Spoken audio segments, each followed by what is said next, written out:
Hai,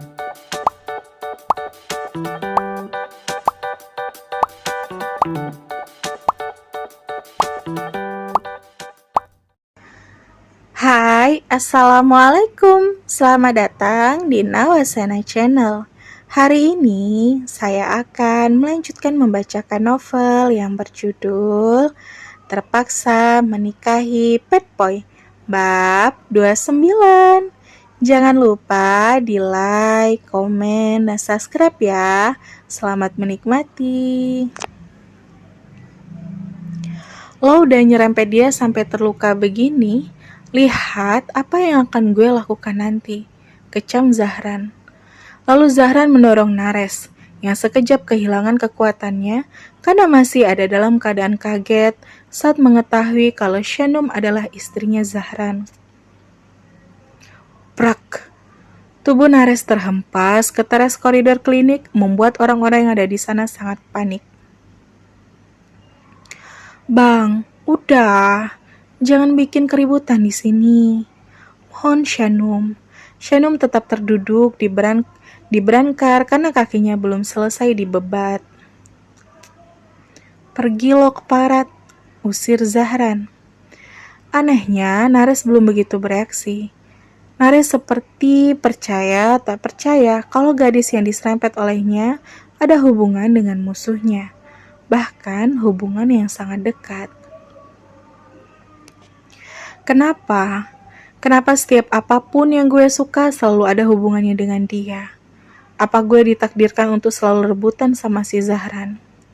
Tiba-tiba terlintas pikiran seperti itu di benak Nares. Ya, diam-diam Nares tertarik dengan Shanum. Walau awalnya iseng-iseng, tapi setelah beberapa kali berurusan dengan leluasa menatap sosoknya, Nares merasakan hatinya damai dan tenang. Nares pun ingin memilikinya juga. Prit, prit. Dua orang security datang berlomba meniup peluit. Mereka untuk mengamankan situasi sebelum terjadi adu jotos di antara dua pemuda berandalan itu.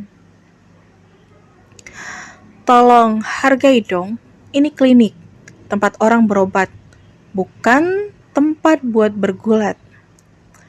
Yang satu mengamankan Nares, dan yang satunya lagi mengamankan Zahran. Dia yang cari gara-gara, dia yang mulai. Salahkan Nares selalu bangkit, menepuk-nepuk lengan jaketnya yang sedikit kotor setelah terjatuh tadi. Sudah, cukup. Ikut kami ke pos keamanan. Selesaikan masalah kalian di sana. Ajak salah satu security. Udah selesai kok, Pak. Suruh aja dia pergi. Saya lagi nunggu istri saya yang masih ditangani sama perawat di dalam, kata Zahran dengan yakin. Nares semakin muak saja dengan Zahran. Ya sudah, kalau kamu sudah tak ada lagi urusan di sini, pulanglah. Kami mohon, hargai ketertiban klinik ini, kata security itu pada Nares. Urusan kita di klinik ini belum selesai. Gue tunggu lo di lintasan nanti malam. Nares melempar telunjuk ke arah Zahran dengan kata-kata kasar. Dia menantang Zahran nanti malam. Is. Sudah. Bubar sekarang. Para security itu hanya geleng-geleng kepala dengan perselisihan di antara kedua anak muda itu. Nares menghempas tangan security yang mengamankannya. Lalu dia pergi dengan amarah yang ia tahan di dalam hatinya. Kalau itu bukan klinik, Nares akan meneruskan perseteruan dengan sebuah duel, tapi karena sudah semakin banyak orang yang menonton, maka Nares pun memutuskan untuk mengalah dan pergi. Setelah Nares pergi, Zahran meminta maaf pada security itu dan memastikan kalau situasi akan tetap aman dan kondusif setelah Nares. Setelah situasi berangsur aman, Zahran masuk ke dalam ruangan Shanum dan mendapatkan Shanum terluka sekaligus ketakutan atas insiden yang terjadi barusan. Udah selesai, Dok? Tanya Zahran pada dokter yang memantau luka Shanum. Sudah, silakan tebus beberapa obat di apotik. obat luar untuk mencegah luka-luka terinfeksi. Kata dokter itu lalu memberikan selembar kertas resep dokter yang harus Zahran tebus. Baik dok, sementara untuk pergelangan kaki akan ada pembekakan sampai beberapa hari ke depan. Tolong jangan banyak digerakkan dulu. Terus kasih kompres es untuk mempercepat penyembuhan. Baik dok, terima kasih. Sama-sama. Silahkan tebus obatnya. Setelah itu, kamu bisa kembali untuk membantu istri kamu untuk berjalan. Ya, sebelum pergi, Zahran berjalan mendekat pada Shanum yang masih tampak syok. Tunggu ya, abang akan segera kembali, ucap Zahran. Shanum hanya mengangguk pelan tanpa kata. Zahran pun pergi untuk menebus obatnya. Sementara Nares tak mampu menenangkan hatinya. Dia ingin meledakkan kekesalannya di klinik itu. Tapi rasanya tak lucu kalau harus berduel di tempat para orang sakit itu. Nares melampiaskannya dengan kebut-kebutan di jalanan, membelah kemacetan, bahkan menerobos lampu merah sampai nyaris membuat kecelakaan beruntun. Dan Nares tak peduli dengan itu. Sialan, rutuknya berulang kali. Dan yang lebih menyesakkan dada, tiba-tiba bayangan-bayangan wajah Shanum seliweran di benaknya. Nares terus membayangkan sosoknya.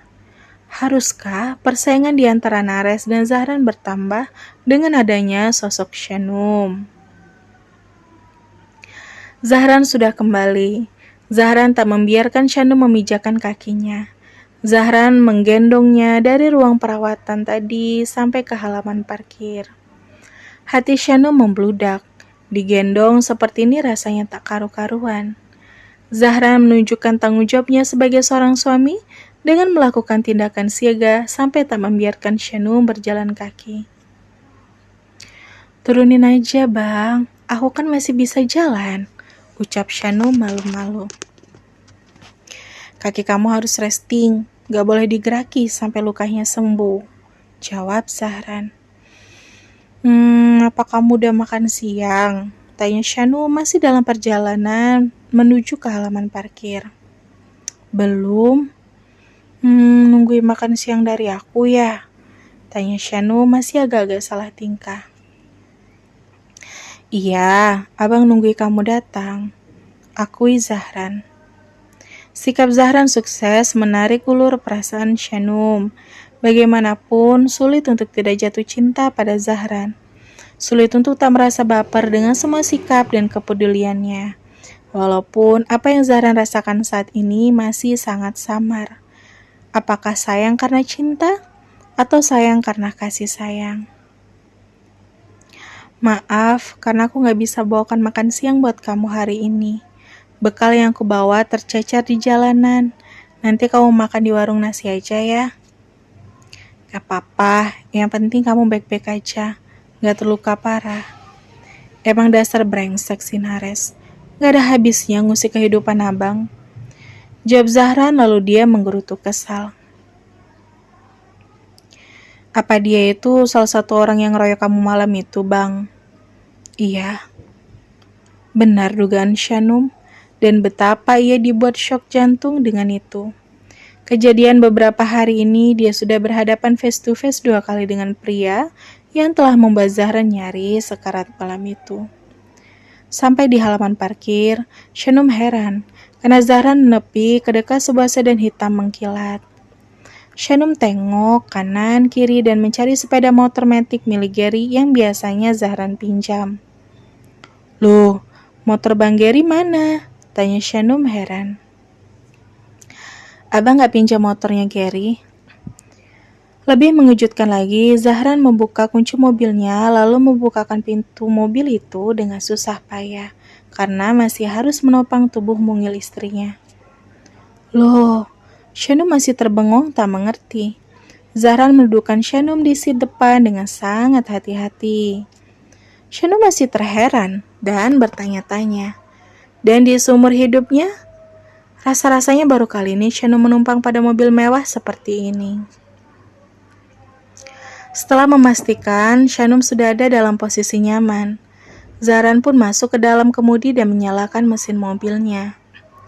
Shanum masih terbengong, tak mengerti. "Ini mobil siapa, Bang?" tanya Shanum. "Mobil abang," jawab Zahran dengan entengnya, dan hal itu membuat Shanum belum bisa berhenti berdecak. "Mobil abang? Ya, suka. Kalau kamu suka, abang gak akan balik mobil ini ke orang tua abang."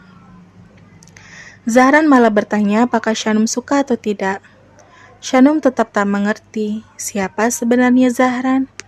Dia memiliki motor sport seharga ratusan juta yang telah dijarah oleh ibunya, dan sekarang Zahran menunjukkan mobil keren seharga miliaran. Jadi sebenarnya abang ini siapa sih? Kok kayaknya abang terbiasa hidup dengan kemewahan, terus sekarang malah hidup susah sama aku. Apa tadi abang pulang ke rumah abang? Gimana kalau misal nanti orang tua abang tahu kalau kamu terjebak dalam pernikahan grebek sama aku? Mereka gak peduli kok. Tapi lagian kalau harus jujur, entah kenapa abang lebih nyaman tinggal di kontrakan sama kamu daripada pulang ke rumah. Akui Zahran. Shanum baper lagi. Masa? So, sebelum pernikahan kita selesai, izinkan abang tetap nyaman sama kamu ya. Shanum mengangguk ragu. Setelah membuat baper, Zahran telah mempertegas kalau pernikahan mereka akan usai suatu hari nanti, walau belum pasti kapan tepatnya. "Kalau kamu mau, kamu boleh menjadikan aku sebagai rumahmu untuk selamanya, Bang. Tahukah kamu, aku sudah jatuh cinta sama kamu. Aku mengharap kamu yang jadi jodohku. Tapi sepertinya kamu bukanlah orang yang sembarangan. Gak mungkin kamu sudi bertahan lebih lama dengan pernikahan paksaan ini. Cepat atau lambat, kamu pasti akan kembali pada kehidupan lamamu." Lirik Shanum di dalam hati. Sesekali Shanum melirik pada Zahran yang sedang mengemudi. Dia sangat keren. Sayangnya tak akan bisa Shanum miliki dengan utuh. Dan bersambung. Sampai ketemu di bab selanjutnya ya. Wassalamualaikum.